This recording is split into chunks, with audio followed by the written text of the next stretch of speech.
오늘 우리에게 주시는 하나님의 말씀은 사도행전 18장 9절에서 17절까지 말씀입니다. 9절. 밤에 주께서 환상 가운데 바울에게 말씀하시되 두려워하지 말며 침묵하지 말고 말하라. 내가 너와 함께 있음에 어떤 사람도 너를 대적하여 해롭게 할 자가 없을 것이니 이는 이 성중에 내 백성이 많음이라 하시더라. 아멘. 밤에 주께서 환상 가운데 바울에게 말씀하셨습니다. 내가 너와 함께 있음에 두려워하지 말고 침묵하지 말고 말하라. 왜 이런 말씀을 하셨을까요? 유대인 대적자들 때문입니다. 이들은 가는 곳마다 바울을 대적하고 괴롭혔습니다. 심지어 바울이 다른 지역으로 가면 따라와서 바울을 모함하고 회방을 놓았습니다. 그래서 바울이 많이 지쳤고 두려워했던 것 같습니다. 주께서 이렇게 환상 가운데 나타나실 정도면 바울이 그만큼 많이 탈진했던 것입니다. 성경의 믿음의 선배들을 봐도 하나님께서 나타나실 때에는 심각한 위기 가운데 있을 때였습니다. 야곱이 형을 피해 도망을 갔을 때, 소심한 기도원이 두려워할 때, 엘리야가 죽기를 구했을 때, 하나님께서 나타나셔서 위로하고 힘을 주셨습니다. 지금 바울에게 나타나신 이유도 같은 이유 때문입니다. 그렇다면 우리도 고난 가운데 기진에 있을 때 하나님의 음성을 기대하고 갈망해야 합니다.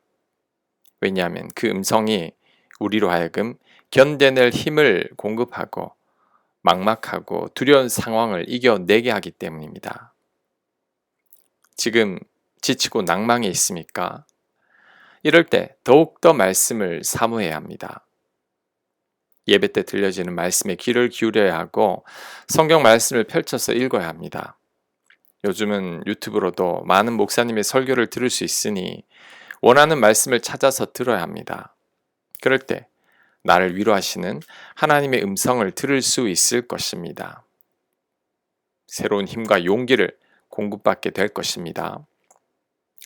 그리고 주께서 환상 가운데 바울에게 나타나셔서 하셨던 말씀이 무엇인지를 기억해야 합니다.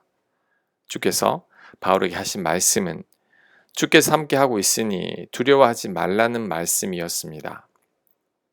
그래서 그 어느 누구도 바울을 대적하거나 해롭게 할 자가 없다는 것입니다.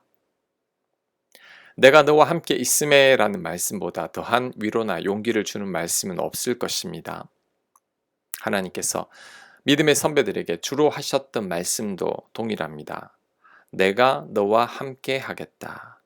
아브라함, 이삭, 야곱, 요셉, 모세, 여호수아 등 하나님의 사람들은 다 이 말씀을 들었습니다. 사실 하나님만 함께 하시면 다 됩니다. 하나님만 함께 하면 더 이상 두려울 게 없고 더 이상 필요한 것도 없습니다. 내가 사망의 음침한 골짜기를 지날지라도 해를 두려워하지 않을 것은 주께서 나와 함께 하시기 때문입니다. 그렇다면 어떻게 하면 하나님이 우리와 함께 하시게 할 수 있을까요? 아주 간단합니다. 이미 하나님은 우리와 함께 하고 계시기 때문에 그 사실을 믿기만 하면 됩니다. 우리가 예수님을 믿을 때 성령께서 우리 안에 거하신다고 약속하셨습니다. 예수님의 유언은 세상 끝날까지 우리와 항상 함께 하시겠다는 것이었습니다. 그러니 우리는 우리와 함께 하시는 하나님을 온전히 믿기만 하면 됩니다. 그리고 그 하나님을 의지하기만 하면 됩니다. 그런데 문제는 우리와 함께 하시는 하나님을 믿지 못한다는 거죠. 이미 우리 안에 함께 거하시고 계심을 우리가 알지 못하고 믿지 못하는 것입니다. 고린도전서 3장 16절입니다. 너희는 너희가 하나님의 성전인 것과 하나님의 성령이 너희 안에 계시는 것을 알지 못하느냐. 우리가 믿지 못하고 깨닫지 못하고 있을 뿐입니다. 우리가 온전히 믿을 때 우리와 함께 하신 하나님께서 우리에게 말씀하시고 우리를 도우실 것입니다. 그래서 우리가 두려운 것은 하나님이 우리와 함께 하시지 않기 때문이 아니라 우리와 함께 하신 하나님을 우리가 믿지 못하기 때문입니다. 야곱이 야복 강가에서 형을 만나기 전에 두려워했던 이유는 하나님께서 야곱과 함께 하시지 않기 때문이 아니라 야곱이 함께 하신 하나님을 믿지 못했기 때문입니다. 그러니 지금부터라도 우리가 믿음을 가져야 합니다. 우리 안에 하나님께서 거하십니다. 주가 내 안에 있고 내가 주님 안에 있습니다. 그것을 온전히 믿을 때 그 어떤 경우에도 두렵지 않을 것입니다. 지금의 문제나 고난도 거뜬히 이겨낼 수 있을 것입니다. 11절 1년 6개월을 머물며 그들 가운데서 하나님의 말씀을 가르치니라. 아멘. 바울이 고린도에서 1년 6개월을 머물며 가르쳤다고 하는데 이 기간은 상당히 긴 기간입니다. 바울이 이렇게 긴 시간 동안 고린도에 머물려고 했던 것은 아니었을 것입니다. 왜냐하면 고린도는 그만큼 사역하기 힘든 곳이기 때문이죠. 그런데 주께서 환상으로 말씀하셨습니다. 이 성중에 내 백성이 많으니 담대하게 말씀을 전하라고 하셨습니다. 그래서 바울이 1년 6개월이나 머물면서 복음을 전하게 된 것입니다. 우리 시간과 하나님의 시간은 다릅니다. 우리 계획과 하나님의 계획도 다릅니다. 그래서 내가 원하는 때에 내가 원하는 대로 잘 되지 않는 게 우리 인생입니다. 이럴 때 조급해하기보다 하나님 말씀에 순종하는 게 더 낫습니다. 왜냐하면 하나님은 나보다 더 완벽한 나를 위한 계획을 가지고 있기 때문이죠. 우리는 그 사실을 믿고 하나님을 따르기만 하면 됩니다. 그럴 때 가장 복된 삶을 살게 될 것입니다. 12절 갈리오가 아가야 총독되었을 때에 유대인이 일제히 일어나 바울을 대적하여 법정으로 데리고 가서 말하되 이 사람이 율법을 어기면서 하나님을 경외하라고 사람들을 권한다 하거늘 바울이 입을 열고자 할 때에 갈리오가 유대인들에게 이르되 너희 유대인들아 만일 이것이 무슨 부정한 일이나 불량한 행동이었으면 내가 너희 말을 들어주는 것이 옳거니와 만일 문제가 언어와 명칭과 너희 법에 관한 것이면 너희가 스스로 처리하라. 나는 이러한 일을 재판장 되기를 원하지 아니하노라 하고 그들을 법정에서 쫓아내니 모든 사람이 회당장 소스데네를 잡아 법정 앞에서 때리되 갈리오가 이 일을 상관하지 아니하니라. 아멘. 또다시 대적자들이 바울을 괴롭히고 있습니다.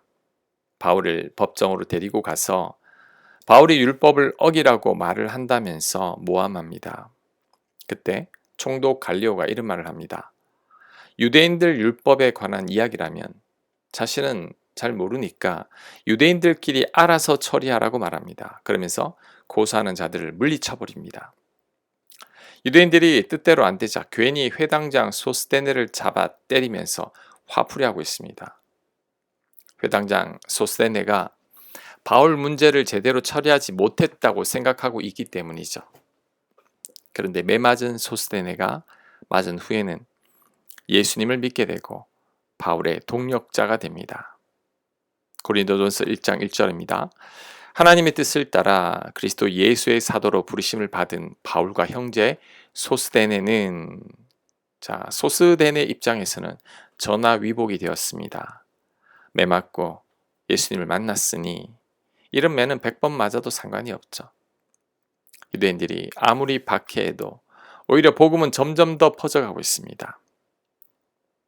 자, 그 다음 한 가지 더 살펴보겠습니다.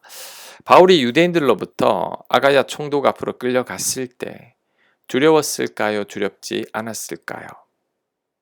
전혀 두렵지 않았을 겁니다. 왜냐하면 주께서 그 전에 환상으로 바울과 함께 할 것이니 두려워하지 말라고 말씀했기 때문입니다. 아마 이때를 대비해서 주께서 미리 환상으로 말씀하신 거죠.